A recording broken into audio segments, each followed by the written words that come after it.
അപ്പോൾ tissue paper കൊണ്ട് മനരിച്ചാൽ ശരിയാകുമെന്നാണ് ചോദ്യം. എമ്പോഴും മതി, ഞാനൊക്കെ ടിഷ്യൂ പേപ്പറിൻ്റെ ആളാ, അത്രയും പറയും. ടിഷ്യൂ പേപ്പർ കൊണ്ട് കല്ലുകൊണ്ട് മനരിച്ചാൽ അറിയില്ലേ? കല്ലുകൊണ്ട് മനരിക്കുക എന്ന് പറഞ്ഞിടത്ത് പറയുന്നത് കല്ല് പോലെ തന്നെയാണ് നജസ് വലിച്ചെടുക്കാൻ കപ്പാസിറ്റി ഉള്ള ഏത് സാധനം കൊണ്ടും, എല്ല് പല്ല് ഒന്നും അല്ലാത്ത എന്തുകൊണ്ടും മനരിക്കുക. ആ മനരിക്കൽ എന്താവും, ശരിയാവും. കിട്ടുമ്പോൾ തന്നെ പറ്റുമെന്ന്.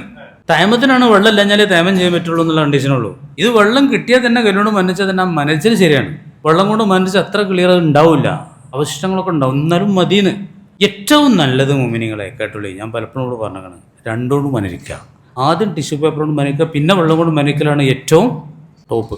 ഖുബാ പള്ളിനെ പറ്റി അല്ലാഹു തആല പറഞ്ഞു, ഖുബാ പള്ളിയിലുള്ള ആളുകളെ പറ്റി അവർ ശുദ്ധീകരണത്തെ ഇഷ്ടപ്പെടുന്നവരാണെന്ന് പറഞ്ഞു, ആയത്തിറക്കി. അപ്പോൾ റസൂൽ ചെന്നിട്ട് അവരോട് ചോദിച്ചു, നിങ്ങൾ എന്താണ് ശുദ്ധീകരണത്തിൻ്റെ പുതിയ പരിപാടി എന്താ നിങ്ങൾക്ക് ഉള്ളത് എന്ന് ചോദിച്ചു. അപ്പോൾ പറയണേ, ഞങ്ങൾ ആദ്യം കല്ലുകൊണ്ട് മനരിച്ചു, പിന്നെയാണ് വെള്ളം കൊണ്ട്.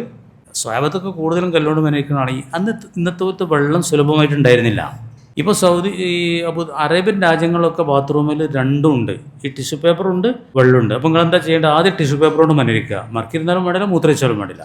ആദ്യം അതുകൊണ്ട് ചെയ്യുക, പിന്നെ അതാണ് അഫ്ളൽ. പലരും പ്ലെയിനിന് അങ്ങോട്ട് മൂത്രിക്കാനോട് പോകും, എല്ലാവരും സ്പീഡിൽ ഇങ്ങോട്ട് തന്നെ പോരും, അവിടെ വെള്ളമില്ലാന്ന് പറഞ്ഞാണ്. അതൊക്കെ പൊട്ടത്തരാണ്. ആ ടിഷ്യൂ പേപ്പർ കൊണ്ട് മനരിച്ചാൽ തന്നെ മതി, വെള്ളം കൊണ്ട് മനരിക്കൽ നിർബന്ധം ഇല്ല. വലിച്ചെടുക്കും, വളരെ സൂപ്പറാണ്.